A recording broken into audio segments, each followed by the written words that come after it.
Bismillahirrahmanirrahim. Assalamualaikum warahmatullahi wabarakatuh. Syukur alhamdulillah kita bisa berjumpa lagi di channel ini. Sholawat dan salam selalu dan tetap tercurahkan kepada junjungan kita Nabi besar Muhammad Sallallahu Alaihi Wasallam.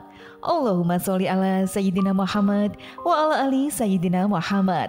Harapan dan doa saya, semoga saudaraku semuanya selalu diberikan kesehatan, dilapangkan rizkinya, diampuni dosa-dosanya, dan dipanjangkan umurnya. Amin ya robbal alamin. Sahabat beriman yang dirahmati Allah, saat kita menyadari betapa banyak dosa-dosa kita, maka tidak ada jalan lain agar dosa kita diampuni Allah selain memperbanyak istighfar dan bertobat kepada Allah Subhanahu wa Ta'ala. Rasulullah Shallallahu Alaihi Wasallam telah menunjukkan jalan dan bagaimana caranya agar kita mendapatkan ampunan dari Allah. Rasulullah Shallallahu Alaihi Wasallam pernah bersabda, jika telah menjadi banyak dosa-dosa kalian, maka mintalah ampun kepada Allah dengan membaca istighfar. Bahkan Allah mengampuni dosa-dosa kita meskipun dosa-dosa kita sangat banyak. Meskipun dosa-dosa kita menjulang tinggi ke langit dan merata memenuhi bumi, Allah ampuni asal kita mau beristighfar dan bertaubat kepadanya. Dalam hadis riwayat Imam Tirmizi bersumber dari Sayyidina Anas bin Malik, beliau mengatakan pernah mendengar Rasulullah Shallallahu Alaihi Wasallam bersabda, Allah Subhanahu wa Ta'ala berfirman, hai anak Adam, sesungguhnya selama engkau berdoa dan berharap hanya kepadaku, niscaya aku akan mengampuni dosa-dosa yang telah engkau lakukan. Dan aku tidak peduli, wahai anak Adam, seandainya dosa-dosamu setinggi langit, kemudian engkau minta ampunan kepadaku, beristighfar kepadaku, niscaya aku mengampunimu dan aku tidak peduli.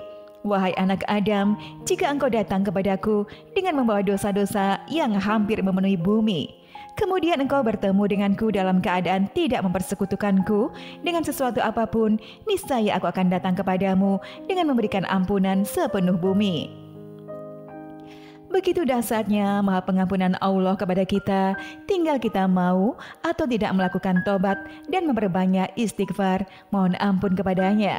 Namun meskipun demikian dahsyatnya maha pengampunan Allah kepada kita, menurut para ulama ada 3 golongan manusia yang istighfarnya tidak bermanfaat dan sia-sia, bahkan ditolak oleh Allah Subhanahu wa Ta'ala. Siapakah mereka? Kiai Haji Muhammad Baqir atau sering disebut sebagai Guru Baqir, dalam salah satu kajian beliau menyebutkan kalam para ulama tentang 3 orang yang istighfarnya ditolak oleh Allah. Berikut penjelasan beliau dengan beberapa tambahan untuk memudahkan pemahaman. Telah berkata sebagian para ulama, ada 3 golongan manusia yang istighfarnya tidak bermanfaat.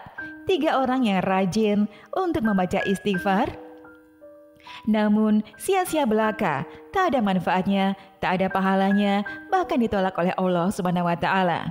Siapakah 3 golongan yang sia-sia istighfarnya ini? Yang pertama adalah seorang laki-laki yang memiliki perempuan simpanan dan berzina dengannya. Setiap kali dia selesai berzina dengannya, laki-laki tersebut beristighfar, Astaghfirullahaladzim, aku mohon ampun kepada Allah. Maka kemudian Allah berfirman kepadanya, tinggalkanlah perempuan tersebut dan jangan berzina lagi, maka engkau pasti aku ampuni. Selama engkau masih bersamanya, masih berzina dengannya, maka aku tidak akan mengampunimu. Yang kedua adalah seorang laki-laki yang di sisinya ada harta haram milik orang lain dan memakan harta haram tersebut. Setiap kali selesai makan harta haram tersebut, dia beristighfar, Astaghfirullahaladzim, aku memohon ampun kepada Allah. Maka kemudian Allah Subhanahu wa Ta'ala berfirman kepadanya, kembalikanlah harta haram yang engkau makan kepada pemiliknya, maka engkau pasti aku ampuni. Selama engkau masih tidak mengembalikannya, masih memakan harta haram, maka aku tidak akan mengampunimu. Yang ketiga adalah seorang laki-laki yang berpakaian dengan maksiat, pakaiannya haram dan tidak disukai Allah. Lalu dia beristighfar, Astaghfirullahaladzim, aku mohon ampun kepada Allah. Akan tetapi dia tidak akan diampuni oleh Allah Subhanahu wa Ta'ala. Sahabat beriman yang dirahmati Allah, inilah 3 golongan manusia yang istighfarnya ditolak oleh Allah Subhanahu wa Ta'ala. Permohonan ampunannya tidak diterima Allah. Tidak cukup istighfar, tidak cukup memohon ampunan setelah menyadari berbuat dosa, tetapi harus disertai dengan taubat yang sesungguhnya. Istighfar yang tidak disertai dengan taubat yang sesungguhnya hanyalah sia-sia belaka dan tidak akan bermanfaat bagi orang yang membaca istighfar tersebut. Semoga kita semuanya mendapatkan perlindungan dari Allah sehingga selamat dari 3 golongan manusia yang istighfarnya ditolak oleh Allah Subhanahu wa taala. Amin ya rabbal alamin. Wallahu a'lam bishawab.